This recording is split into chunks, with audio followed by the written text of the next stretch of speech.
About পিপুল চ্যানেলে আপনাদের স্বাগত। নমস্কার, আমি তরুণ কুমার পাল আবার আপনাদের সঙ্গে উপস্থিত হলাম। আগের দিন আমার আগের পোস্টে আপনারা যারা ওই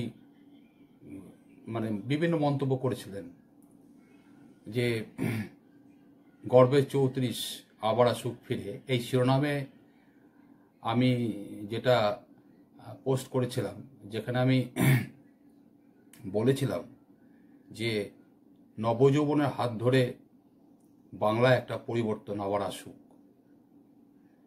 তো যাই হোক, সেই পোস্টে অনেকেই মন্তব্য করেছেন, অধিকাংশই 90%-এরও বেশি মানুষ যে চান পশ্চিমবঙ্গে নবযৌবনের হাত, মীনাক্ষী, শতরূপ, প্রতীকউর, দীপশিতা, সায়ন, কলতান, ধ্রুবজ্যোতি, এই যে সমস্ত ইয়াং জেনারেশন রয়েছে, এদের হাত ধরেই আসুক বাংলায় আরেকটা পরিবর্তন।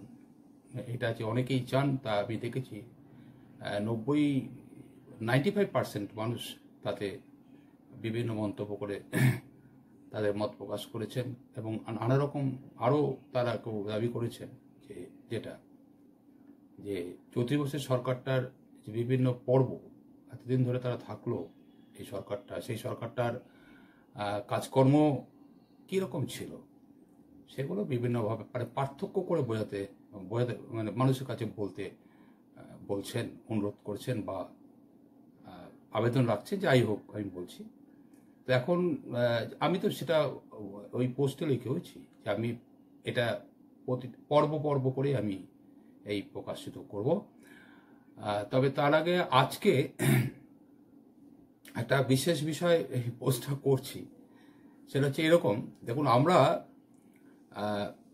রাজ্যবাসী তথা দেশবাসী কীরকমভাবে নিজেদেরকে অভ্যস্ত করে তুলেছি বিভিন্ন বিষয়ের সাথে, আমরা জানছি, বুঝছি সব কিছুই, তবুও কেমন অদ্ভুতভাবে আমাদের একটা মানসিকতাকে খাপ খাইয়ে নেওয়া হয়েছে।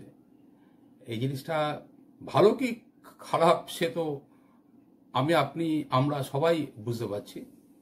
বিষয়টা কীরকম জানেন তো, এই যখন লবণ 1 টাকা কেজি ছিল, তখন গম কিনতে পারা যেত 11 টাকা দিয়ে। 1 কেজি গমের দাম 11 টাকা। তো আজকে লবণ কিনতে গেলে 30 টাকা লাগছে। ওদিকে গম বিক্রি হচ্ছে 22 টাকায়। পার্থক্য কি বলুন তো? পার্থক্য একটাই হচ্ছে এই যে গম উৎপাদন করে কৃষক আর লবণ উৎপাদন করে উদ্যোগপতি। তো এই হচ্ছে অবস্থা। তো কিভাবে আমরা অবস্থার সাথে খাপ খাইয়ে নিচ্ছি নিজেদেরকে, বুঝতে পারছি দিনে আলোর মতন পরিষ্কার ঠিক বেঠিক কি চলছে না চলছে। তো আজকে এই প্রসঙ্গে একটা বিশেষ ভিডিও বা পোস্ট আমি আপনাদেরকে প্রকাশ করছি। দেখুন, আমাদের মধ্যে অনেকেই কিন্তু স্টেশন এলাকায় কিংবা বাস স্ট্যান্ডে, কোর্ট চত্বরে আমরা অনেকে যাতায়াত করি, বা জনবহুল রাস্তাঘাট বহু জায়গায় আমরা যাই, এবং সেখানে গিয়ে আমরা অনেকেই হয়তো এই খেলাটা দেখেছি বা এখনো দেখি, কেউ দেখি। মাদারি খেলা দেখেছেন নিশ্চয়ই আপনারা, আমি দেখেছি একাধিকবার। তো মাদারি খেলা যারা দেখেছেন তাদের নিশ্চয়ই এটা মনে আছে যে সেখানে যে খেলওয়ালা, যিনি মূলত খেলাটাকে পরিচালনা করেন, সেই খেলওয়ালা জোরে জোরে চিৎকার করে তার যে ছেলে মেয়ে যাদের নিয়ে তিনি খেলাটা দেখান, তো তাদের কাছে জোরে জোরে তিনি বলেন যে আপ ক্যা খেল দেখাওগে, এটা বলে। এটা শুনে হয়তো ওই মাদারি খেলওয়ালার যে ছেলে, সে হয়তো একটা খেলার নাম বলল। সেটা শুনে খেলওয়ালা ওই খেলাটা দেখাতে আরম্ভ করলো। এইভাবে প্রতিবারই দেখা যাচ্ছে খেলওয়ালা চিৎকার করছে আর একটা করে নতুন খেলা দেখাচ্ছে। এইভাবে চলতে থাকে এই খেলা। কিন্তু একটা লক্ষণীয় বিষয় হচ্ছে এই যে ওই খেলোয়াড় যিনি খেলা দেখান আর কি, খেলোয়ালা, তার সাথে তার মিসেস মানে বউ তো থাকে, স্ত্রীও থাকে। তো তিনি মাঝে মাঝে বলে ওঠেন, মানে এই যখনই জিজ্ঞেস করে যে আপ ক্যা খেল দেখাওগে, এই যে কথাটা বলে, তখন দেখা যায় ওনার মিসেস বলছেন যে ওই খেলাটা দেখাও না। সে কোন খেলাটা বলুন তো?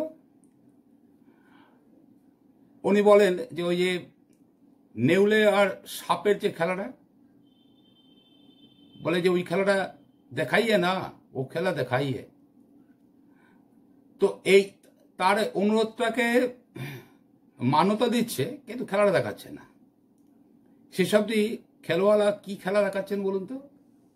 খেলা দেখাচ্ছেন সেই ছেলেটি যেটা বললো, তার ছেলে বা মেয়ে যে খেলা বলে, সেই খেলাটা বলে আবার সেই খেলা দেখালো। এই করতে করতে ওই স্ত্রী তার মিসেসের যে বক্তব্য যে সাপ নেউলের খেলাটা দেখাইয়ে, তো সেই খেলাটা দেখাচ্ছে না। কেন দেখাচ্ছে না বলুন তো? আসলে ওর তো বিক্রি করতে হবে, জড়ি বটি মাদুলি কবজ এই সমস্ত বিক্রি করতে হবে, তো দর্শকদের ধরে রাখতে হবে। তো দর্শকদের ধরে রাখবার জন্যই সেই খেলাটা দেখায় না।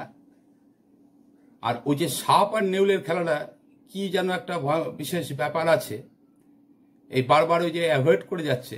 এখন না পরে দেখাচ্ছি, মানে বলছে না, দর্শকদের বুঝে নিতে বলছে যে আসছে, পরে আসছে, পরের এপিসোডে আসছে, এরকম একটা ভাব আর কি। তো তারপর দেখা যাচ্ছে যে এক সময় খেলওয়ালা তার খেলা ঠেলা গুটিয়ে নিয়ে চলেও গেল। সাপ নেউলের খেলা কিন্তু আমরা কেউ দেখতে পারলাম না। জানি না আপনাদের অভিজ্ঞতা আছে কিনা, আমার এই অভিজ্ঞতা হয়েছে বলেই বলছি। তো যারা এই মাদারি খেল দেখেছেন, তো সেই রকমই একটি মাদারি খেলার সাথে খুব আমার মজা হচ্ছে আর কি ব্যাপারটা বলতে, কিন্তু খুব মানে বিষয়টা খুব গুরুতর বিষয়, গম্ভীর বিষয়। তো আমি দেখছি যে ওই খেলোয়ালা যে খেলাটা, মানে তার মিসেস বারবার রিকোয়েস্ট করছে সাপ নেউলে খেলাটা দেখাও, দেখাইয়ে না। তো উনি এমন ভাব করছেন যে হ্যাঁ দেখাবো, মানে ভাই আর ইউ সো বিজি, মানে তুম ইतना জলদি क्यों बोल रहे हो। তো যাই হোক, তারপর তো খেলাটা দেখানো চলে গেল, যেটা বললাম। এবারে আমি এটার সাথে একটা মিল পাচ্ছি। কিরকম মিল বলুন তো?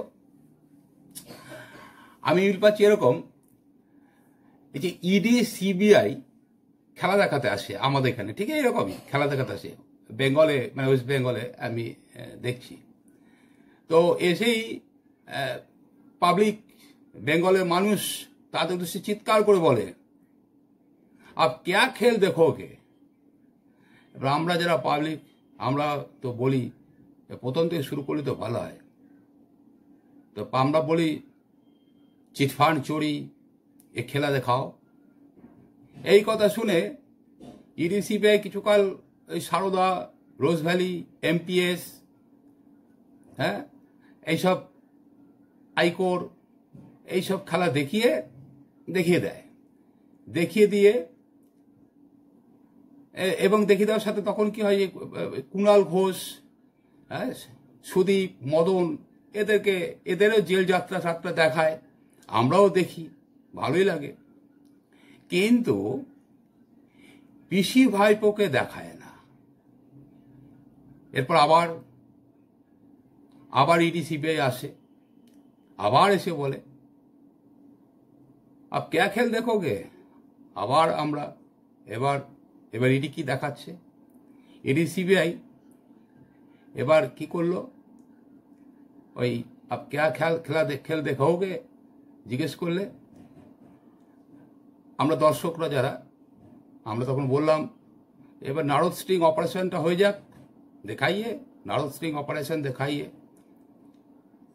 তারপর এই ক্রমান্বয়ে কি করে ওরা, কয়লা, খনি, বালি, হ্যাঁ, গরু, সোনা, তারপরে চাকরি, রেশন, এমনকি মর্গের লাশ পর্যন্ত গায়েব হচ্ছে, সেই খেলাও দেখিয়ে দিল, আমাদেরকে দেখায়, আমরা সব জানতে পারি। হ্যাঁ, এই সব ইত্যাদি চুরির নাম বলতে লাগলো এবং আমরা বেশ উৎসুক হলাম, অনেক কিছু জানছি, ভালো ভালো খেলা হচ্ছে, দেখে যাও, দেখতে থাকি। তারপরে খেলাওয়ালা এক এক করে সব খেলা দেখিয়ে নিয়ে তারপরে চলে যায়। এখন পাবলিক তো আমরা অপেক্ষায় আছি যে এরপরে বোধহয় পিসি ভাইপোর খেলা আসবে, তা আগে এগুলো দেখাচ্ছে, দেখিনি, ওগুলো তো দেখারও বিষয়, দেখিয়ে নি, দেখতে থাকি। তো যখন পিসি ভাইপোর কথা বলা হলো, তখন ওই কোথাকার প্লট চুরি, ব্যাংকক থেকে সোনা নিয়ে আসা হয়েছে, সেই চুরি, সেই সংক্রান্ত কিছু কথাবার্তা, কিছুদিন কাগজে লেখা, কিছুদিন হানাদারি করা, এই সমস্ত দেখলাম।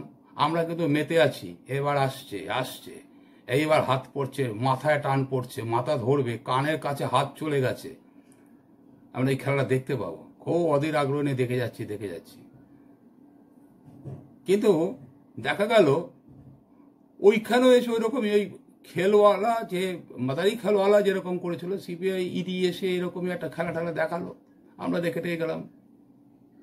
ওই সাপ নেলের মতন পিসি ভাইপো আর খেলা এলো না।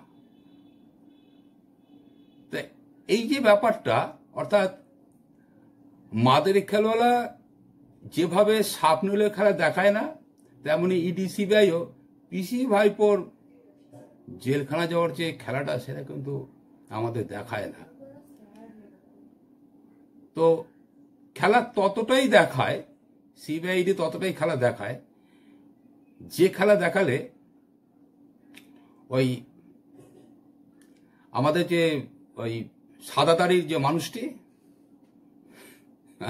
সাদাদারির মানুষটি যে পর্যন্ত অনুমোদন করেন, সেই পর্যন্তই আমাদের খেলা দেখার সম্ভাবনা আছে, তারপরে কিন্তু আমরা আর খেলা দেখতে পাই না, কি তাই তো? এই প্রক্রিয়া চলছে সেই 13 সালের শেষের থেকে, মানে 14, 15, 16, 17, 18, 19, 20, 21, 22, 23, 24, মানে এতগুলো বছর ধরে এই সবই চলছে। এবং ভেরি রিসেন্ট যে ঘটনাটা ঘটে গেল আমাদের এই আরজিকর হসপিটালকে কেন্দ্র করে, যে ঘটনা ঘটে গেল, যে কন্যা, আমাদের চিকিৎসক কন্যা নিহত হলেন, নির্মমভাবে ধর্ষিত হলেন, সেই বিষয়েও সিবিআই হাতে নিল, হানা দিল, অনেক কিছুই শুনছি, অনেক কিছুই হচ্ছে। কিন্তু দেখুন ব্যাপারটা কিন্তু মানে এমন একটা জায়গায় পৌঁছে গেছে যেন অদ্ভুত মনে হচ্ছে, সেই দাড়ি বাবার সংকেত যে পর্যন্ত আছে সে পর্যন্তই এটাও সেই জায়গায় যাবে। কিন্তু বলুন তো, যে নির্মমভাবে এই মেয়েটিকে হত্যা করা হলো, খুব কষ্ট করেই তার বাবা মা, নিম্ন মধ্যবিত্ত পরিবারের মানুষ, তারা খুব কষ্ট করে তারা মেয়েটাকে বড় করেছিলেন। মেয়েটার স্বপ্ন ছিল, আমরা সবাই জানি, সে ডাক্তার হবে, হয়েও ছিল, কিন্তু তার পরিণতিটা কি হলো?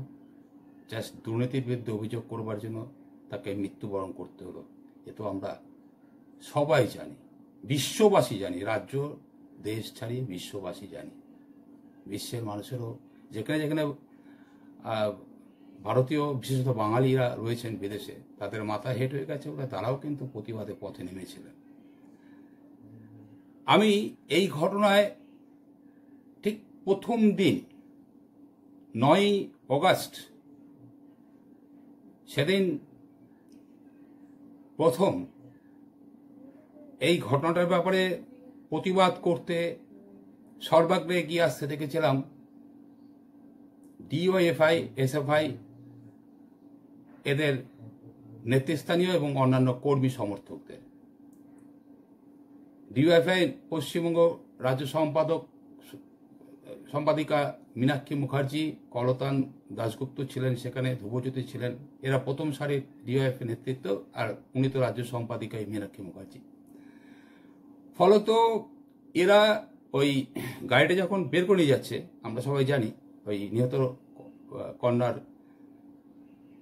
গাড়িটা যখন জোর করে মানে কোনো রকম পোস্টমর্টম করে নিয়ে চলে যাচ্ছে, সেই পানিহাটি শ্মশানে নিয়ে পড়ানো হবে, জোর করে নিয়ে যাচ্ছে, তখন তার বাধা দিয়েছিল। মীনাক্ষীরা তো বুঝেছিলেন না যে এত তাড়াহুড়ো কেন তাদের এই রিলেটিভদের সাথে, অর্থাৎ নিহত কন্যার রিলেটিভদের সাথে তাদেরও কথা বলতে দিচ্ছে না, তাদের কথাও পুলিশ শুনছে না, তাদেরই কন্যার দেহ নিয়ে জোর করে চলে যাচ্ছে। সেটা নিয়ে গিয়ে বাবা যেন অনাথ বাচ্চাটা যেন অনাথ, হ্যাঁ বাচ্চাটা অনাথ, তাকে দেহটা পুড়িয়েও ফেলেছে। সেখানে মা বাবা নেই, আত্মীয়স্বজন নেই, বন্ধু বান্ধব নেই। এই কিসের রাজত্ব চলছে? তো এই জায়গাটা কিন্তু মীনাক্ষীরা দেহটা আটকে ছিলেন, তাতেই তাড়াহুড়োতে ওনারা বুঝেছিলেন যে এর মধ্যে একটা ভুল কিছু চলেছে। মনে মনে ভেবেছেন, অনুমান করেছেন, অনুমানটা তো সত্যি প্রমাণিত পরে হয়েছে। তো সেই দিন থেকেই মীনাক্ষীদের যে জেদ চেপে গেছে যে এই ঘটনার শেষ দেখে ছাড়তে হবে, এই শেষ দেখে ছাড়বো বলে একটা দিনের জন্য কিন্তু পথে বসে নেই। দলীয় পতাকা ছাড়াই, নিজেদের সর্বসমক্ষে প্রকাশিত না করে, কাতারে কাতারে ডিওএফ, এসএফআই এবং এই অ্যাডোয়া, ভারতের গণতান্ত্রিক মহিলা সমিতি, সিপিএম এর মহিলা সংগঠন, তো তারা কিন্তু লড়াইটা চালিয়ে যাচ্ছেন। এবং এই গতদিন তো মনে হয়, গতকাল নাকি তার আগের দিন, যাই হোক, সিজিও কমপ্লেক্স ঘেরাও অভিযান করেছিল। মীনাক্ষীরা বুঝে গেছেন এই খেলাটার শুধুমাত্র ওই কলকাতার রাজপথে নয়, সদর দপ্তরে কামান দাগো সেরকম অবস্থা হয়ে গেছে। অর্থাৎ সিবিআই দপ্তরে গিয়ে তাদেরকে বলতে হবে যে আপনাদের কাজটা সঠিক করতে হবে, সঠিকভাবে এই বিচার, কি বলে, এই তদন্তটা সারতে হবে। এবং পাবলিকলি তো নয়, আপনারা বিচারালয়ে আপনাদের রিপোর্টটা প্রকাশ করুন দ্রুততার সাথে। এই নির্মম হত্যাকাণ্ড, এই চরম নির্মমতার একটা মানে বিচার হোক। আমরা স্বাধীন দেশের নাগরিক, আমরা এটা জেনে বুঝে নিই যে এটা কি স্বাধীন দেশের শাসকের কাজ হচ্ছে? কি ধরনের শাসকের আন্ডারে আছি? ব্রিটিশের থেকে কি খুব বেশি খারাপ ছিল? স্বাভাবিক এসব প্রশ্ন এসেই যায়। ব্রিটিশের কথা তারা বলেনি, মীনাক্ষীরা বলেনি, এ কথা তারা বলবেন, এটা আমি আমার অভিমত বললাম। আসলে জ্বালাটা তো নিজের মনে হচ্ছে। তো সেই যেটা দিয়ে শুরু করেছিলাম, ওই মাদারি খেলওয়ালা, তো মাদারি খেলওয়ালা উনি যেভাবে এসে খেলা দেখে সাপ নিলেও খেলা আর দেখা হলো না আমাদের, তেমনি এই যে একের পর এক ঘটনাগুলো ঘটছে, সেই ঘটনার মূলে কিন্তু আঘাত হচ্ছে না এক অদৃশ্য শক্তি। সেটা না, ওরা মাদারি খেলোয়াড় জড়িবুটি বিক্রি করে বলে শেষ পর্যন্ত আটকে রেখেছে দর্শকদের। তবু দেখাতে পারতো, হয়তো দেখায়নি এই কারণের জন্য ওটাই ওদের হয়তো খেলাটা একটা মারাত্মক খেলা, সেই খেলাটা পরে দেখাবে, শেষ কবে দেখাবে কে জানে। হয়তো সেখান থেকে সেই আশায় আমাদের বসিয়ে রাখা। এ তো এদেরও তাই দেখছি। এই আমাদের ইচ্ছাটা যেটা, যে আসল জায়গায় হাত দাও, ধরো, হ্যাঁ, সে আসল জায়গাটা হাত পড়ছে না। এ প্রসঙ্গে সিজিও কমপ্লেক্সে মীনাক্ষীর বক্তব্যটা একটু শুনি। আমার তো খুব ভালো লেগেছে। মানে আমার কাছে না, আমি খোলাখুলি বলছি, একটা প্রমিজিং এবং কি বলবো, মানে বাংলায় করে বললে সম্ভাবনাময়ী, প্রতিশ্রুতিময়ী একজন নেত্রী। এবং সত্যি মানে একদম সিম্পল লাইফ লিড করা, এই মানুষ এই এই এই নেত্রীর কথা, এর মানে বাচনভঙ্গি এবং তার বডি ল্যাঙ্গুয়েজ প্রত্যেকটাই আমাদের সাধারণ মানুষের অন্তরে গিয়ে ভীষণভাবে নাড়া দেয়। সেই ভিডিওটা দেখি, এর পরের পর্বে আমি আসবো আমার ওই বামফ্রন্ট সরকারের প্রতিটি মানে প্রতিটি পর্ব, সেই পর্বকে আমি ভাগ ভাগ করে দেখাবো। তো তার আগে আমরা মীনাক্ষী ভিডিওটা একটু দেখে নিই, কেমন? শুধুমাত্র আজই করে রেপ আর মার্ডার নয়, এর পিছনে যে বিরাট দুর্নীতি স্বাস্থ্য দপ্তরে, এর পিছনে গোটা রাজ্য পুলিশের যে অপদার্থতা এবং অপরাধকে প্রশ্রয় দেওয়ার জায়গা, সেই জায়গাটাও আপনাদের কাছে যাতে ধুলো না খায়, নইলে ধুলো ঝেঁকিয়ে সাফ করে দেওয়ার জন্য রাজ্যের মানুষ তৈরি হচ্ছে। আর সাধারণ মানুষকে কেউ যাতে আন্ডার এস্টিমেট না করে। সাধারণ মানুষের প্রয়োজনে সিবিআই, সাধারণ মানুষের প্রয়োজনে পুলিশ, সাধারণ মানুষের প্রয়োজনে স্বাস্থ্য দপ্তর, আর সাধারণ মানুষের প্রয়োজনে অপরাধকে নিয়ন্ত্রণ করা আর অপরাধকে শেষ করার জন্য সিবিআই। কিন্তু যদি অপরাধ সিবিআই কে নিয়ন্ত্রণ করে ফেলে, অপরাধীরা তারা যদি রাজ্যের পুলিশের মতন সিবিআই কেও নিয়ন্ত্রণ করে ফেলে, তাহলে আমাদের কাছে রাস্তা ছাড়া আর অন্য কিছু উপায় থাকে না।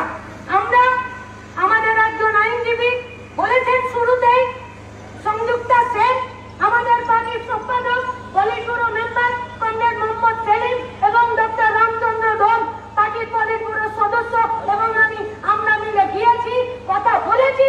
আমরা এটাও বলেছি, একদিন দেখেছিলেন আমাদেরকে সাহায্য করতে, আমাদের পার্টি বলেছেন বিচার দ্রুততার সাথে চাওয়ার জন্য যা সহযোগিতা লাগে শুধু আমাদের কর্মীরা নয়, গোটা রাজ্যের মানুষ করবে। কিন্তু আপনাদের কাছে দ্রুততা নিয়ে আসতে হবে, কর্মতৎপরতা নিয়ে আসতে হবে।